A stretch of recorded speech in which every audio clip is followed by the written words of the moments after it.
The $1 Million Movie won't be seen tonight, so he can bring you a very special episode of The Gen X Files. Welcome to The Gen X Files. I'm Jim. I'm Adam. And today's show is all about a little something for the stepdads. Your two stepdads, your two creepy stepdads. Jim and Adam are here. Yeah, we're going to talk about our media intake, various things, and then game show experiences, because we both have personal game show experiences. Yeah, we do. Watching. And well, being at. And that's where mine ends. And being on. Some of us have been on more than once. Yeah. Yeah, I'm a great game show guest. You are, actually. This is I've been waiting for this. Do not deny that. So, just what are you playing? I finally finished Valhalla after Nice. 14 years. I'm not going to spoil anything, but I got to admit, a little disappointed by the end. It's a little ends with a whimper. Yeah, I really miss the throwback to the like Ezio days in Italy, where they tied the modern day story with the old story. Yeah. And the only way that they did in Valhalla, I mean, did a little bit, but like the best way to do it was something that you had to do separately from the main story. And Right. like I guarantee you, and I know because the trophy is only at like 14%, that at least 80% of people didn't see this. Yeah. And I'm like, yeah. Well, it's also, I like credits for a game. I like a definitive ending, and then you can go back and do whatever pickups and cleanups you need to do. But I watch the credits, man. Yeah. I watch the 47-minute credit. A lot of people work on these games. Yeah. Thousands of people, usually with very Nordic names. Well, especially Especially the Ubisoft. Yeah. But yeah, man, I think that without the kind of like the credit, the definitive ending, it was a little bit of a whimper. It just felt great like game, great. Yeah, I mean, it was experience. fun, and I had a great time with it. But it just got. I was just like, man, But that's it. but neither of us got the Ragnarok expansion. Yeah, I Seems honestly probably won't. I probably will in a year when it's like $10-15, and I'm getting an itch to get back into that because I had a great time in that world. It's just that it is like, I just finished a job. With that game. Well, and that's the thing is that normally for me, if I spend, especially like this kind of game where it took me 9 months to finish it, like I don't want to get back into it. Which is, look.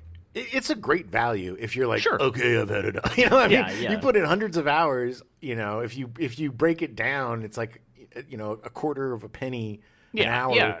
Yeah, sure. It's just, I think it's just funny.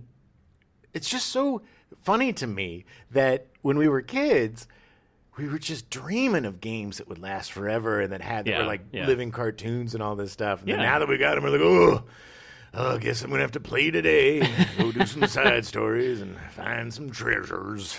It's really funny because I think I told this story before already, but there was a game called Trojan Warrior on the Nintendo Entertainment System. And the NES. The NES. And I brought it over to a friend's house, and it's a two-player game. First person plays until they die, and then the second person plays. Side-scroller, just a simple game. I ended up beating the game in like 45 minutes. Like I just went straight through, and like I thought about that as the credits did not roll on Valhalla. I'm just like, okay. That's how it was, man. If you started up a Double Dragon game on the NES with your pal, you had to finish it. Yeah. There was no saving and coming back to it the next day. It was one shot or nothing. I remember that same summer that I lived in La Jolla, that very unproductive summer where I kept getting fired and then had the scheme to solve all the problems by getting on a game show because we were Laverne and Shirley. But what you would do is you would pause it and then you would just keep it. You had to keep the NES on. And unplug it. Yeah. And then plug it back in if you wanted to continue your game. Yeah. And that's the only way you could do it. And then somebody would inadvertently bump it. Yeah. Everybody could be like, oh no! You always run in to look to see if that red light's still on. It's like, Yes. Oh, man. It was a tough road back then, parents baby. hated that. My mom would purposely just turn it off. Yeah, of course like, you're wasting electricity. I don't know what you're talking about. It's just an accident. But, I don't think she'd do it on purpose, but yeah. I don't know. But it was a very different time. So what are you playing now? Okay, we've gotten off of the Valhalla train. Off the Valhalla train. I did. I've been playing Deathloop. Deathloop is really fun. It took a little while to get into it, but it's literally like playing Groundhog Day. Nice. And living through that, and the storytelling is so interesting. Very cool. I'm excited to finish it, get through it. I still think I have a lot to do, but I'm not sure. I don't think it's going to be as long as Valhalla, but but it's good. It's fun, and the design is really good, and I love that kind of like it harkens back to like that weird like underground 50s kind of like secret government stuff. Yeah, like the Island or The Stranger, those kind of shows back in the day. Yeah, it was just very Prisoner. Prisoner. It was just very. It's interesting because it's not very many maps, but everything is so packed, and like you can only unlock things at certain times, and especially anyway, it's really great. I'm really enjoying it. Yeah, I'm looking forward to something different like that. I'm playing. I'm about finished up with Cyberpunk 2077, which I really enjoyed. I really, really enjoyed it. I'm really glad that I waited. Until the PS5 version to play it. But it's like one of those things where I kind of don't want to finish it, so I've been kind of putting off that last little bit.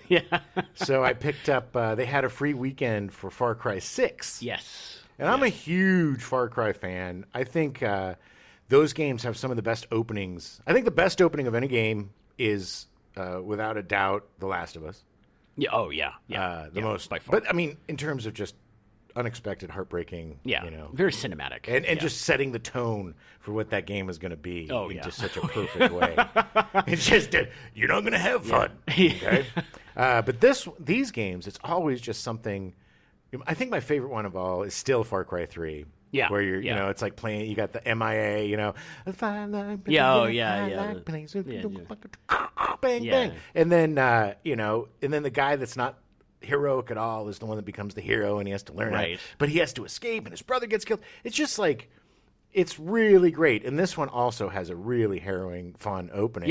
And I bought it. I mean, it was on sale. It was smart move on their end, because they waited till they got all the bugs fixed. Right. You know, because now every game released is a buggy, nasty mess that has 400 gigabyte upgrades that you have to install before you can even play it, and then 3 weeks later maybe it works.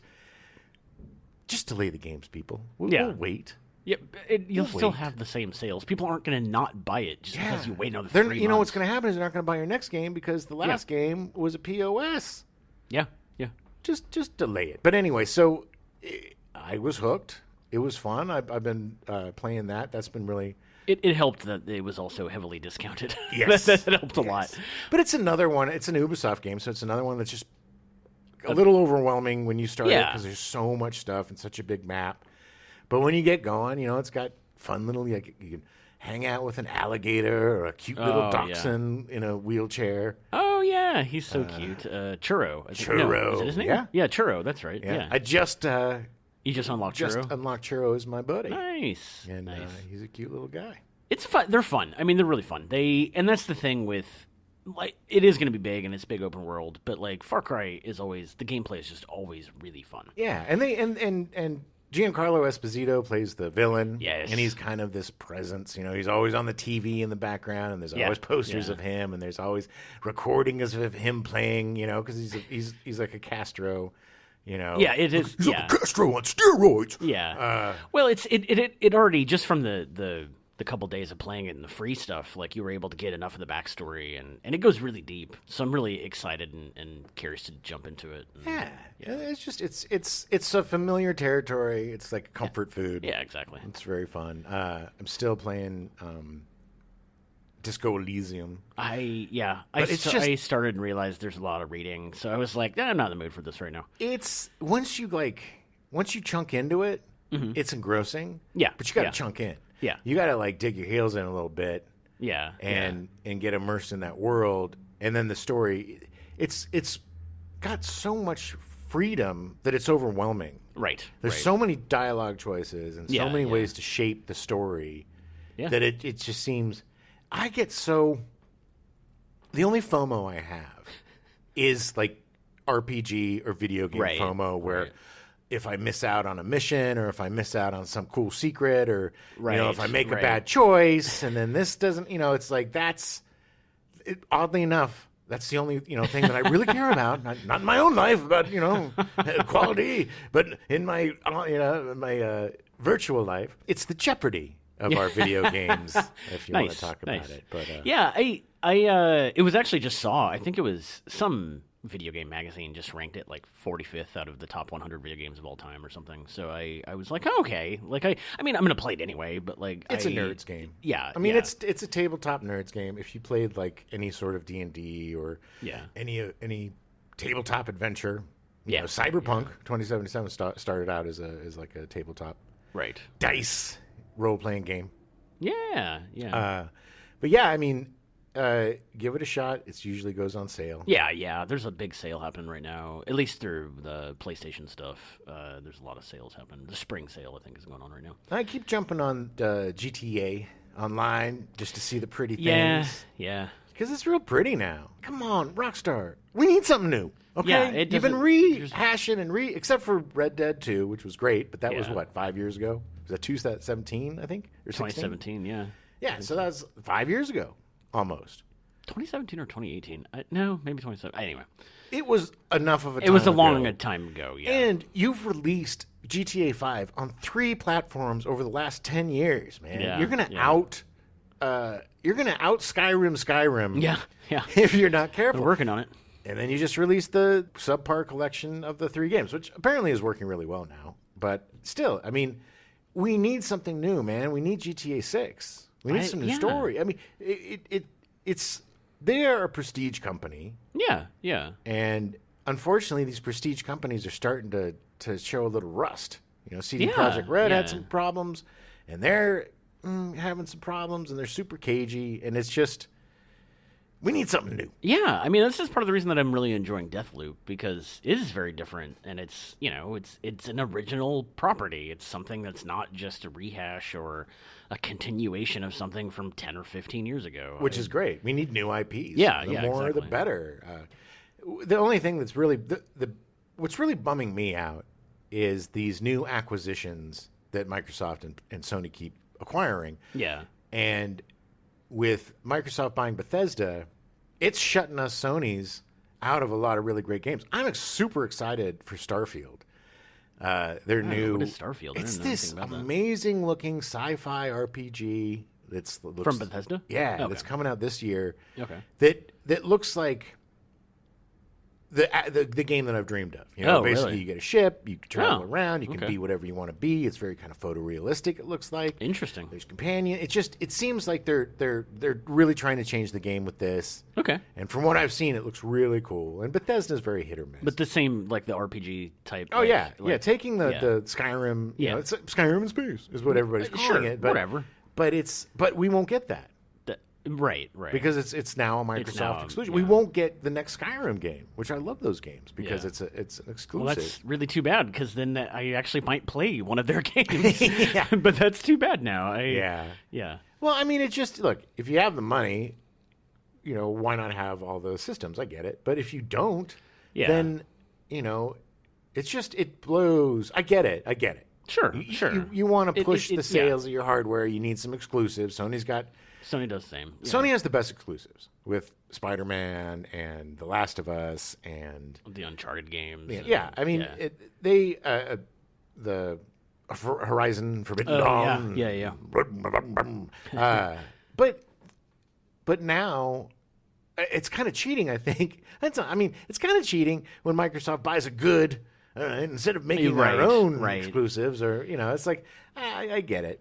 But also, one of my favorite games from the last generation, Outer Worlds. The Outer Worlds. Yeah. The Outer Worlds was a really fun RPG. Yeah. And they're doing a sequel to that. Now that's going to be Xbox exclusive. Oh, really? Yeah.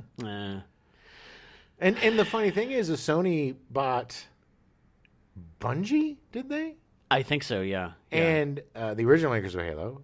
But they're not going exclusive. They're going to keep. Right, they're going to let it be. Their games are going to be cross-platform. Yeah. Well, because they're like, those online persistent games like right Destiny and all that, those looter shooters, the loopers, yeah.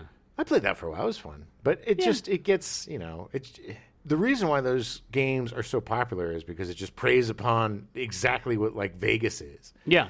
Which is you're just rolling the dice, baby, to see if you get a better. I'm gonna get a better gun. Give me a good shotgun. Gotta go. Yeah. Give me some armor. Whatever. Gotta go. So you keep coming back, like a lab rat pushing a button in a maze.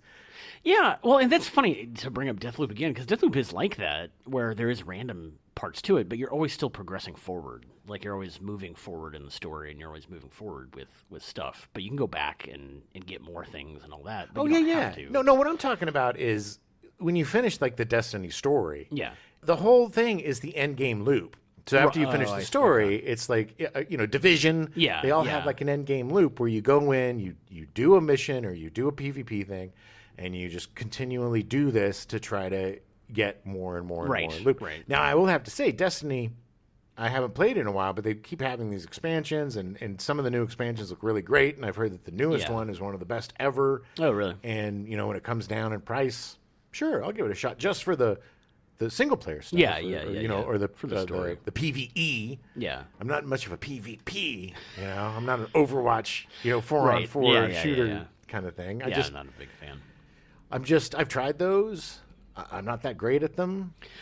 Rainbow Six Vegas was the last time I really did that stuff, and I played that like literally 4 hours a day. Yeah. And it was, granted, this is now 20 plus years ago, but like but I grew out of it. I was just like, all right, I need story, I need. I'll occasionally, I can hold my own on the GTA PvP stuff. Yeah. I played that game for so long. 10 years. So I can do pretty well on those. I don't feel like such a scrub. Yeah. But, all of the, like, Call of Duty, all that stuff, man, it's just... I can't, It goes so fast and so much, everything's happening and, I'm too old now. I can't I'm a stealth guy, Yeah. I like sitting in the shadows and sniping, coming up behind and putting my knife in your back, baby. You won't see me coming. That's one of the reasons I like the Far Cry series, because the stealth, and I'm not usually a stealth guy, but you don't have to be a stealth guy in Far Cry, but the stealth aspect is so good and works so well. That's what I love about Cyberpunk. Yeah. Is you, more so than any other RPG that I've played, or maybe that I've taken advantage more than any other RPG that I've played, I really crafted my character along the way as what I wanted, which was like a stealthy McGee. I can turn invisible, I'm good with a sword, I'm great with pistols, and I'm great with a sniper rifle. Nice. But you can do whatever. I watched some, now that YouTube is on the TV, like an old man, I can I watch a lot of like videos. Yeah. And so sometimes I'll just check out, check out this, my Netrunner build or whatever, and you'll watch these people who do these builds, and they can just, without even raising a gun, just using their thing, have people commit suicide, kill other people, blow this up. They're just walking through, using their mind to create destruction. That's cool. And it's really fun that you can. I like that freedom of being able to play the game your way. Yeah, totally. Well, speaking of games, getting back to game shows. Yeah. Let's chat about game shows. Let's chat about how to get on a game show. Yeah. It's weird. Like, I auditioned for a lot of game shows before I actually got on a game show. Yeah. I auditioned for Jeopardy. I auditioned for, I told the story of our summer schemes. Yeah. There was another game show I went out and I had auditioned for, and I remember it was like a pop culture quiz, and I didn't know dick, man. I couldn't. I had to cheat. I was like, the question was, who is the popular boy wizard from? And I had this was like when Harry Potter first came out. And I was like, Harry, what? So even though I cheated, I still didn't get through. So I didn't really have any luck with game shows. I've auditioned for a few. It is my goal to eventually get on a game show, but I don't know anymore. I don't know if that's necessarily my end goal. I really like to work on game shows. I think it'd be really fun to work on game shows. I disagree. Only because, well, it's so manic. There's so much pressure, and it's like the people that I see working on game shows are just like, and there's a lot of like, it depends, I guess, what you're doing on the show. Yeah. The casting people are insane. Yes. Because they have to be. Yeah. Because they have to. Everyone. The big secret when it comes to getting on a game show is to never stop smiling. Never stop smiling. And never be negative. Never be negative. And never be negative. Super positive all the time. And a lot of energy. Yeah. If you're funny. Yeah. Be funny, but don't be, look at me, I'm funny. Be passively funny. You know what I mean? Be funny when you can be funny without being like, I'm funny. Yeah. You know? Yeah. Because every time I've been on 2 game shows. Yes. I've been lucky enough to be on 2 game shows. But the first one that I got on was Celebrity Name Game. And I went out to audition with that with a group of friends. Mm-hmm. And when we first went out to audition, I think it was myself and our friend's uncle or something that were asked to leave. Oh, wow. Everybody else got to like stay and audition. Oh, wow. And they were my ride. And there was nothing more humiliating than just walking around the studio for like an hour and a half, wondering why I wasn't picked. You know, why out of all of my friends was I the one discarded like a piece of rubbish? Oh, I know. So that was really disconcerting. And they always are like, well, you know, we'll call you back. We'll definitely call you back, you know. And you're like, yeah, sure you will, pal. When I auditioned for 25 Words or Less, went all the way down to Santa Monica, out of the group of like 12 people that they were auditioning, I was the only one they asked to leave. You want to talk about being dejected and feeling rejected? That's so mean. It was awful. That is awful. That bus ride back, I was so mad the entire time. Just like, ugh. Well, so they did call, or they emailed me and called me back, and they were like, hey, if you can find a partner, come in and audition. And I was hanging out with this friend of ours doing like podcast stuff. Like early, like it wasn't even podcast stuff. We were doing this fake radio show in the 1930s. Yeah. Jack and Jordan show. It was stupid. I was stupid. He was very funny. But we had this really good chemistry, and you know, we were pretty funny together. So I was like, hey, let's go. You want to audition for this? And he was like, yeah. So we auditioned, and this is a show that was produced by David Arquette and Courtney Cox. Mm-hmm. Even though they were divorced, they still did the show together. Were they divorced at that time? Mm-hmm. Yeah. Oh, wow. Okay. Yeah. And the show, if you haven't seen it, it's just basically, you know, like a trivia game, but you have a couple of celebrities that help you. Yeah, they give like clues. Yeah, it's whatever. Exactly. Yeah, it's like it's almost like password. Basically, is what it is. And so we go to audition, and man, they put us through it. Man. Oh yeah. Like we went through the first part, and then you go through the second part with the groups. And then they're like, okay, we're going to separate. We like you, so we're going to pull you aside. And then once they really like you, they tell you what you need to do. Yeah. Because they're like, because they took us to make the tape. Because apparently, from what they said, Courtney Cox and David Arquette look at all the potential, the ones that they recommend. The selected. Yeah. They make the decision on who gets on the show. Oh. So, you know, we were both improvisers, and we were both, you know, do comedy and crap. So we were just like killing it, you know. Yeah. And the casting people were like, "We really want you on the show. We think you'd be good." You know, it was exhausting to be that personable for like hours. You just have to like keep that energy going forever. It's it's not easy, especially if you don't like people. But well, most people, and they deserve it. But and we were doing pretty good at the game, but that wasn't, at that point, that didn't matter as much. They didn't care if you were great at the game. They wanted to make sure you were going to you were entertaining. Yes, because this isn't a Smarty Smarts. This isn't Jeopardy where it doesn't matter. It is just an entertaining show. You have to have, the teams have to have some sort of personality. Yeah. You know, because it's a high energy party show. Yeah. The set was like a living room. It's fun. It's fun. You're just having fun. So it's a fun. Fun. It was. It's a fun. So what they did was, we get on, we get picked, and what we did, there used to be this game. What was it called? That game that you'd put on your Heads Up. Heads Up. I don't know if y'all remember the. It was an early like iPhone game. It was like the fidget spinner of iPhone games. Yeah. And so every chance we would get, we would play heads up, whether it was with each other or I forced you to do it or I worked with you guys quite a bit. Yeah, you were very helpful, very helpful. But we worked our butts off because we wanted to win. You know, it was $20,000 was you win whatever you win in the first. It's one of those 2-round game shows. You win whatever you win in the second round. 2 rounds with the teams. Yeah. Second round, whoever wins like the heads off. The head off. What was it called? A face off. Face off. Yeah. heads off. Take the heads off. Yeah. There's a lot of decapitation. And then you have the round at the end where the big money round. The celebrity gives you clues, and then you switch. You have to get through like 10 clues or something like that in a minute and a half or something like that. Yeah. Something crazy, and if you get through all of it, you get $20,000. So it was a well set up show. I will say that it was well set up. Very well, and so. The first time that we get there, they're like, "You're not getting on."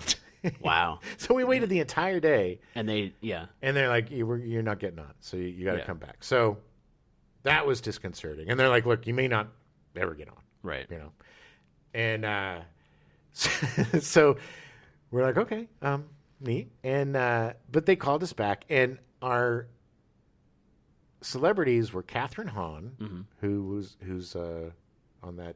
She was on WandaVision. Yeah, that was her latest thing. Was WandaVision? She was Harkness. She's really funny. She's on Parks and Rec. She was really funny. The first thing she said was she whispered, "I've had diarrhea all day, so I don't know if I betrayed confidence."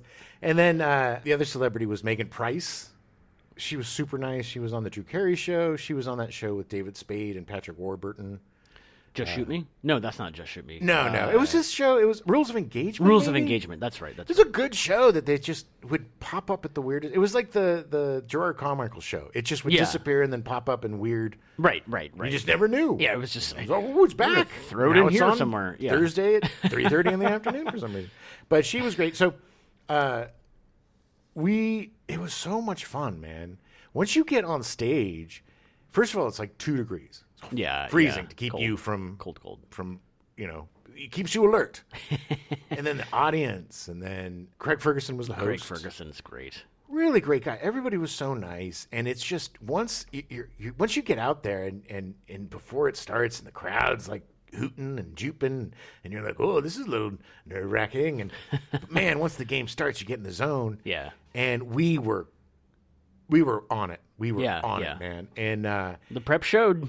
Oh yeah. So we get to we beat them in the first round, and then we get to the second round, the headsty, and it was close. We were with this really nice couple. Oh, okay. Which is so sad because before the game, you're just hanging out with the people that you're going to be. You're literally hanging out in the same room, just chatting against. Yeah, just getting to know how nice they are, and then you have to murder them figuratively with your wits. But we barely beat them, but we beat them. Yeah. So we move on to the final round. Yeah.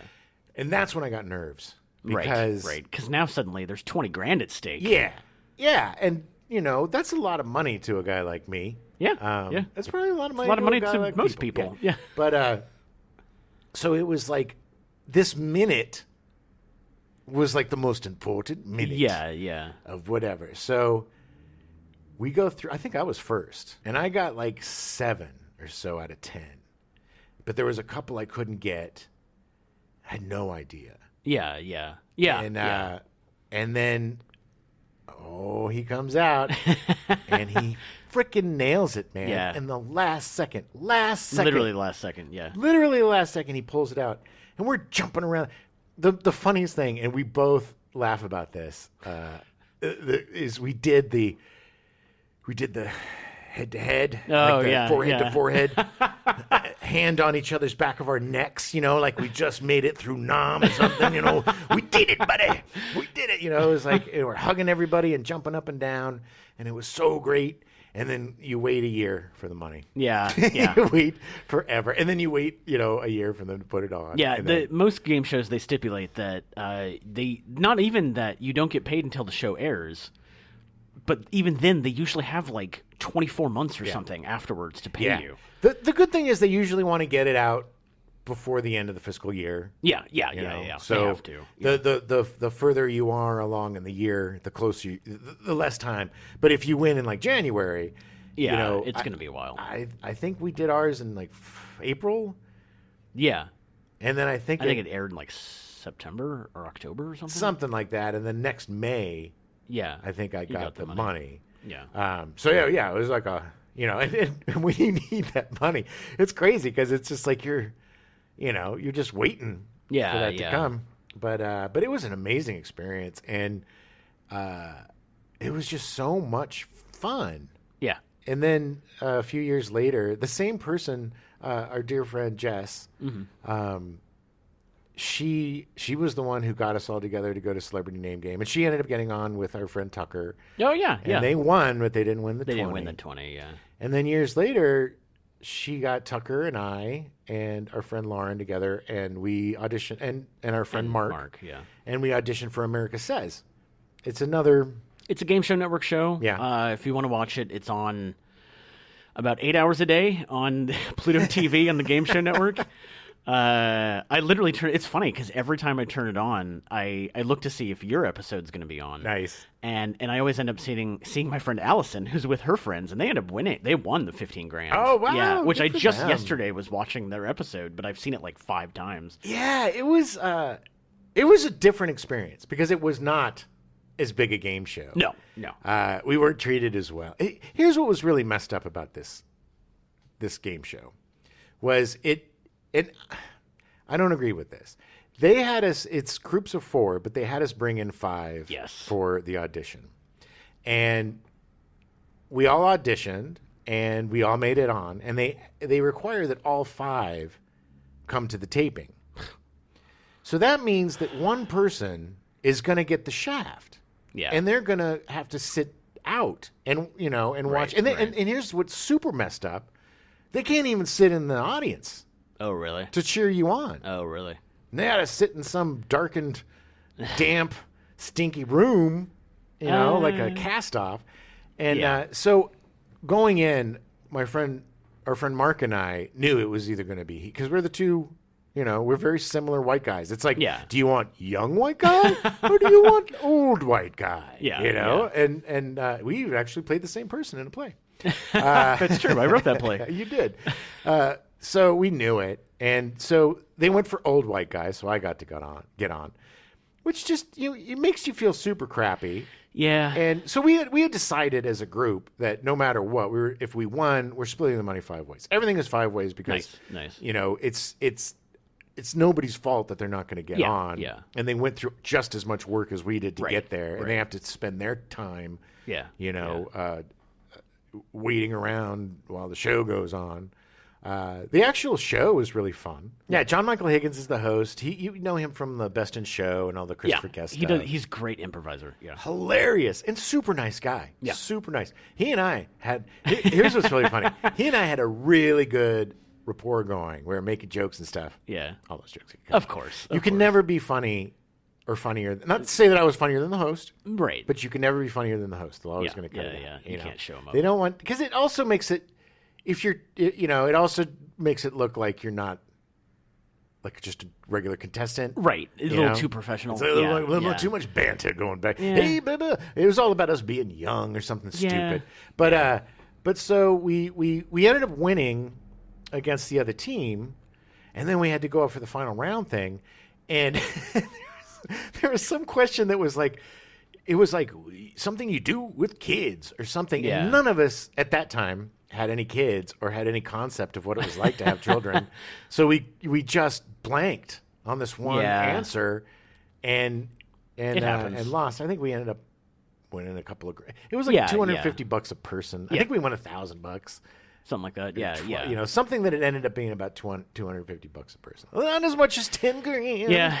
But still a really fun experience with your friends. And then you and I auditioned and got on a game show. Well, we're selected apparently for the to show up. Yeah, so that's the thing. I'm not a huge fan of the Game Show Network, and mostly because of how they run their auditions and how they do their stuff. Yeah. And they put you through so much, and usually the prizes are almost nothing compared to what the process you go through. And that's the thing too. And you can't do another game show for a certain amount of time, at least a year. At least a year, yeah. between shows. So if you get on if you get on a game show, you're going to get a lot of casting notices for game shows. Yeah, you'll constantly be contacted. So the thing is, you don't want to get on a lowly game show for, where the prize is like $500 or $1,000. Yeah. Just because you're going to get on Slingo or whatever, you know. Because you want to save it up for something a little bit better. Yeah. I during the pandemic, I had auditioned for something, but even before the pandemic happened, and let me take that back. I hadn't auditioned. I had submitted for it, and then the very first audition for it was right after the pandemic started, and it was all through Zoom and all this stuff. And I didn't hear anything for a long time because they couldn't do anything. And eventually, like literally a year later, almost 15 months later, I get a notice, and they were like, yeah, we're going to do a second audition. And I said, okay, and went and got a bunch of other stuff and did the audition. They said, okay, we have a date. You're going to come in, and you're going to do this. And I was like, it's the pandemic. Like, I don't really want to do this, but I want. This is like pandemic. Yeah, this was in October of 2020. Yeah. And so it was like, okay, and I knew they would test us and stuff, so I went and did the test and showed up. And I was also curious to see how productions were happening during the pandemic and how they can handle all that stuff. Sure. And all that. Because, I mean, I do production, and I was curious. But I wanted to get on this game show. It was People Puzzler. It was a new show hosted by Leah Remini. But it's based off crosswords. And it was literally the easiest game show ever. and I mean, it was just ridiculous. And get there, show up. Preparation does matter, unless apparently you're an old comedian, because the dude that sat across from me in our designated 6 feet away didn't bother to do any of the paperwork, didn't bother to read anything beforehand, refused to wear his mask. They had to yell at him numerous times, and he was the first person they put on the show. What? And I was so pissed. Yeah, I'd be too, man. Jesus. I sat there all day, and this is the other thing, is that it was even worse because they couldn't have an audience. They made the other potential contestants sit in the audience and cheer other people on. Gross. And which to me was fine. They were filming 6 episodes that day. I was like, I'm going to get on. I'm at least getting prepped for this to see how it works. Like, perfect. By their lunch, they had filmed 4 episodes. They're going to do 2 after that. I hadn't gotten on. I was like, okay, whatever. I had a good time, like, hanging out. Sure. Like, it was fun being on set and, like, watching and all that. The old man in the first episode literally broke every game show rule you can imagine, and they thought it was the greatest thing ever. Ugh. And it was literally at that moment at like 10:30 in the morning that I was like, this is not going to go well for me. And by lunch, I was like, all right, well, probably not going to get on. And, it happens, like, that's fine. And they had me go through hair and makeup. Yeah. Despite the fact that at that time I had, like, my hair was like 3 feet long, and they knew this, and they were just like, what am I going to do with all this hair? And I was like, well, you got me on the show. Like, you knew this. Like, I don't understand. And I was like, okay, whatever. So they tucked it away, and I was waiting, and then last show comes up, and they didn't. I mean, even had more people show up, and they took them in before me. And I was like, okay, well, I'm not getting on the show. And the very last second, the lady, the girl that won, she ended up winning the grand prize at the end. And it was awesome. It was really fun to watch. Yeah. And she was so, like, super happy. It was like $10,000. She was super thrilled. Like, she'd never been on her honeymoon or something. It was a great story. And I was, like, super happy for her. But I was just like, you know what? I was going to leave, and the casting people were trying to be nice, and I was just like, double birds, F you guys. Like, you just wasted 10 hours of my day. Yeah. Plus, I potentially literally the producer halfway through had to yell at the crew because they were leaving set to go to lunch, even though they're specifically told not to. Oh. And I was like, oh, so you're literally just exposing everyone to COVID. That's awesome. Yeah, it didn't sound like they had their ass together. I was so mad. I was so upset. And then Jim and I potentially were going to get on the show. And I after they were like, yeah, like, we're going to do one more audition and just to talk to the producers. And I had this weird feeling. And I was like, you know what? Not doing this. Not going to do this with Game Show Network. Not going to do this. I don't even remember what kind of show it was. I don't know. It was some guessing thing. Yeah, or something. it was. Yeah. And then even more recently had another one come up, and I talked to him for a bit, and I even got up to the second audition, and I just had that feeling. I was like, I am not going to waste my time doing this. Like, I just can't. Well, it's a numbers game, man. I mean, it's like I just was super scarred by that. So I don't know. I'm at the point now that I'm like, I'm going to wait until I'm a little older and then try auditioning for stuff again, and try to hit up the older, because I still look younger than I am, and like you do. You look like you're probably 42. Thanks, man. I will probably, so we'll see. I mean, it's not at this point now. After that experience in October of 2020, I'm just not going to audition for shows anymore. Well, audition for the ones you want. I mean, just because something comes up, doesn't mean you should audition for it. Be more selective. It's just. And the better the show, the better the process. Yeah. My process for Celebrity Name Game was much, much better than it was for Yes, exactly. the other one. And that's why the Game Show Network stuff, I'm just like, okay. I mean, it's a factory for them. They just have to run through people and do this and produce shows. But it's really funny because on Pluto TV, you can watch the Game Show Network, you can watch various things, and I see people I know on game shows all the time. Oh yeah, a lot of actors. Yeah, a lot and that's the really thing too. Funny. You can't say you're an actor. You got to make something up. Yeah, there's some game shows I would have liked to have gotten on, like Lingo. I think would have been really fun. Our friends Greg and Matt. Greg and Matt were on that. Won some money. Yeah, they were good. They were really fun. My friend Jessica was on. Oh God, what was that? Oh, Idiot Test, which was I randomly see her episode all the time. Well, here's what's so messed up. Okay, you're talking about seeing everybody's episodes for some reason, and I have no idea why. My episode of Celebrity Name Game has been erased from the. It's weird. From the history of the show. No, the Celebrity Name Game isn't being aired on anything right now because it was I believe it was just syndicated. It was syndicated. Yeah. But yeah, even just trying to find downloads of it and stuff, like it just doesn't exist. Like, it's really bizarre. But even in that existence, yeah, ours doesn't exist. Yeah, you can find other episodes. Yeah. I've looked it up. Yeah, you can get to. They have I mean, your win was incredible, and like it should be on their like best wins. Yeah. Like they have a whole social media with Celebrity Name Game, and it's just stuff they've been posting the last few months, and I'm just like, it was a great win. I don't know why. I don't know what I did, and I never see your America Says show either.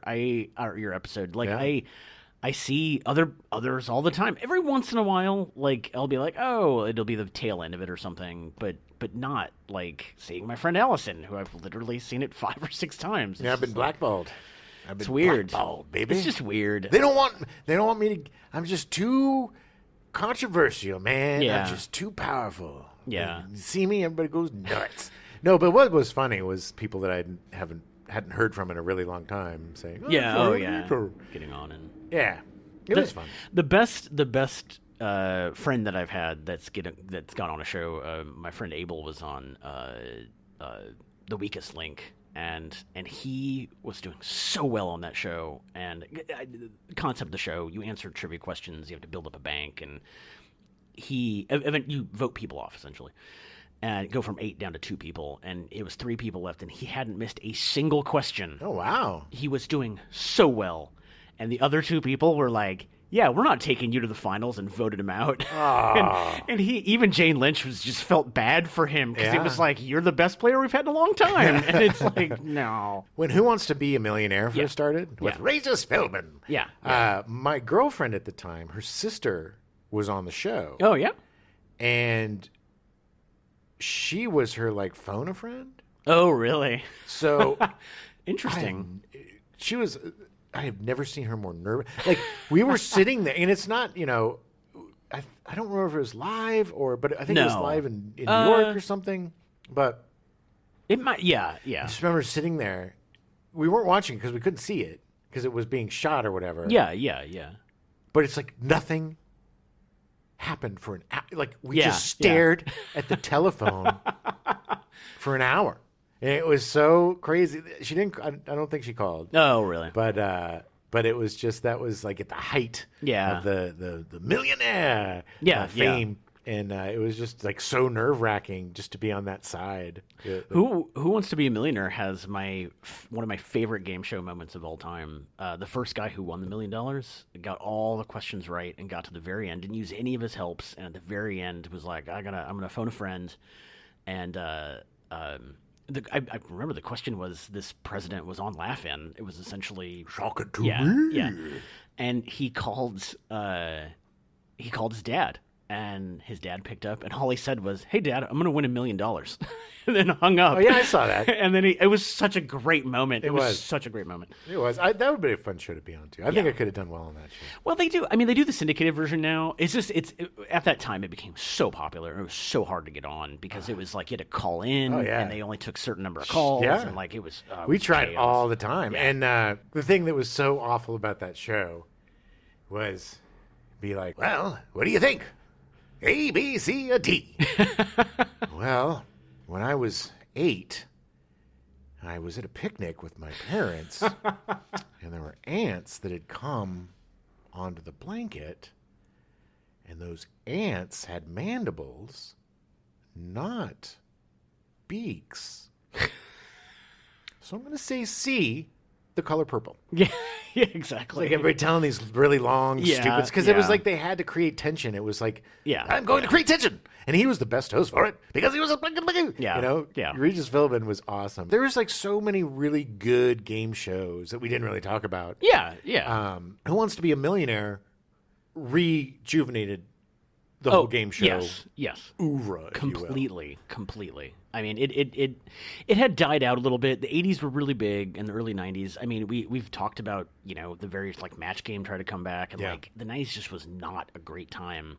There was a lot of like Nickelodeon had some good kids shows that were like game shows essentially. Guts was a good one, or like Legends of the Hidden Temple, and which technically wasn't Nickelodeon, but or like Double Dare, like it was a big thing. But for the most part, the 90s just it kind of was like okay, whatever, and just Jeopardy and Price is Right. That was pretty much it. Yeah.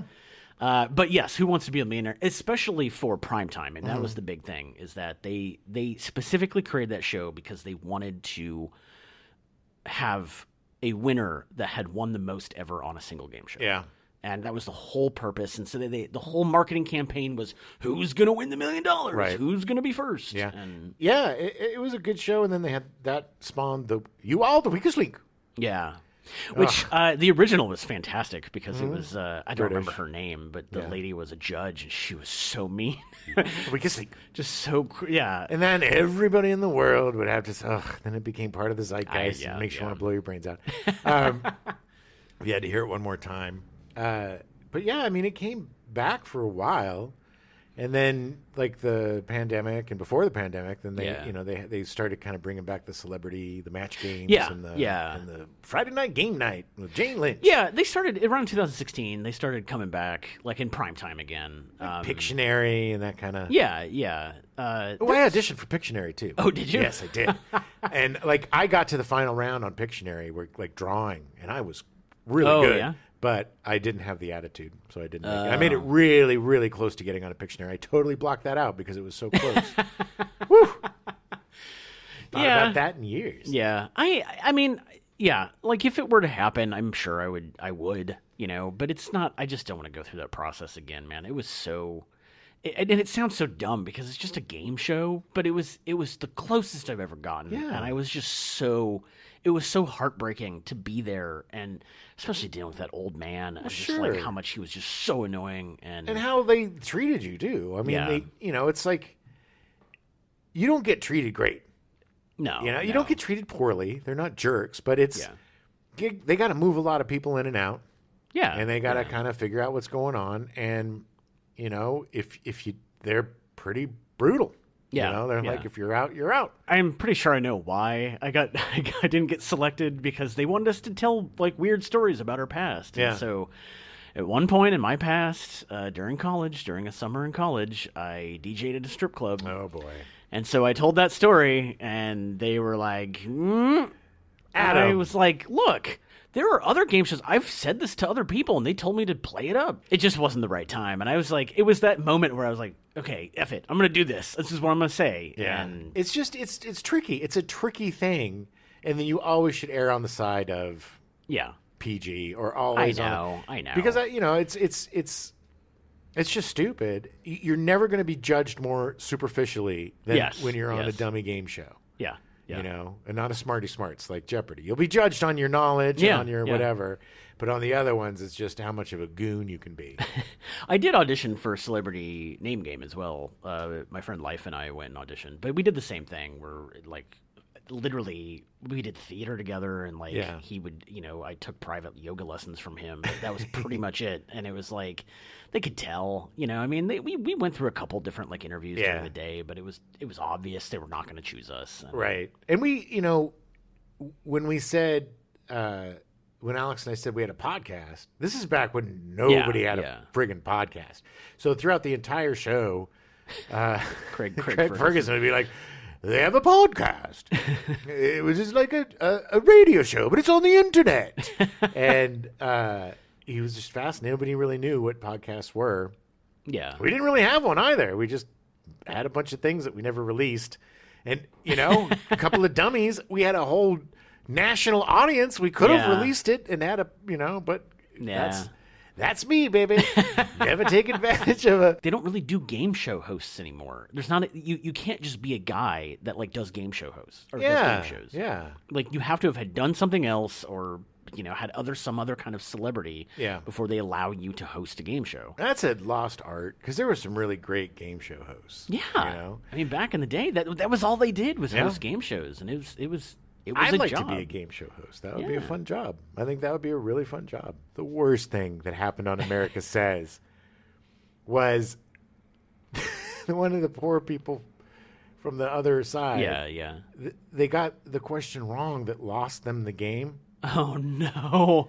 But they couldn't get it, her answer, so they kept forcing her to reshoot the wrong answer. It was all of us felt so horrible for this person. So even bad. The host was just like, "Is this really necessary? Oh man, is this really necessary?" Oh wow, because it was just basically, it was like the Zapruder film of losing a game show. It was just the head snapping back. Oh, that's so terrible. Just having to relive it over and over again, and each time they did it, her patience wore thinner and her face got graver, and it was just like you could tell, and it was just cruel. Yeah. So anyway, go audition for game shows. Do it. If you don't live in LA, there are game shows that you can audition for. I know Weakest Link does fly people out. Yeah. It's obviously it has a much higher budget than game show network shows. Yeah. But they definitely want you to not be from Los Angeles. They'd rather you say you're from somewhere else. Yeah, look, if you don't work in LA and if you don't work in the entertainment industry and you have a personality, definitely go for a game show. I mean, look, I've been on 2. And almost 3. Yeah. And it's just I'm no Brainy McGee. I'm just a goof, that can turn on the charm sometimes, baby. But that's it. Just turn on your charm and be funny. But the thing this is the sweet spot. Yeah. You don't want to be so big that you're distracting. Yeah. But you want to be big enough that you're noticed. Yeah. Okay. Which is a very specific sweet spot. And it's very difficult to do. Yeah. Because, a lot of people, they just want to, they talk over the. Yeah. Let people talk. When it's your time to talk, that's your time to shine. Don't jump over people. Don't be overzealous. Don't, and just do what they say. Because they're going to run you through so many hoops. Yeah. They're going to run you through a lot of different games. They're going to make you go to different rooms. They're going to make you meet with different people and do the same damn thing over and over again. Tell the same stories over and over again. Just go through it like a champ. Part of it is stamina. Part of it is to see if you're going to still be able to have that sunny disposition after 6 hours of waiting around to get on the show. Yeah. It's all about perception. It's all about just being, wow, this person is nice, personable, has a ton of energy, and I want them to win. They wanted Alex and I to win. Yes. Our producers, our casting people or producers or whatever they were called, the people that shepherded us, desperately wanted us to win. They were rooting for us just because we were fun. You know what I mean? So we got them on our side, and they were rooting for us, and I think the audience was, so it's just that's the thing. It's just let your personality shine. Unless it's a crappy personality, then hide it. Right. I mean, they do. At the end of the day, they do want people to win, because when the big money is given away, people will watch, and that's what they want. They just want people to stick their eyeballs on the screen and watch the show, and it helps. I mean, they're there to help you and have you do it, but they know right away whether or not you're going to work on the show. Yes, and that's it is exhausting, it is work, and it can be humiliating or not degrading. I mean, depending on the show, I suppose there are shows that are probably pretty degrading, but there's a difference between having to jump through lots of hoops and then being treated like crap. Yeah. And I think some shows treat you like crap while they make you jump through the hoops, and others don't. And I think that all is down to the casting directors and the people running the show. Because if they're fun, if they're personable, they're going to get you going, And that's the thing too. If you're a young improviser or comedian, try to get a job as a game show casting person. Yeah. Because it's a lot of great experience of being in front of people. You have to be personable. You have to play the game. You have to tell jokes. So it's a great job for people with good personalities, and it's it's good money, and it's a young people's game. And that's something to think about. All right. Well, we're out of time. We'll be back next week. We're gonna have a very fun little allegedly documentary show about some of the weird game shows that have occurred over the last 60 years. Yes. It's going to be super fun. I'm very excited to get into it. Yeah, it should be a really good time. All right. We'll be back next week. We'll chat with you then. Yep. Okay. Yeah. Listen to 3 minutes of us ranting about the Bible. Okay.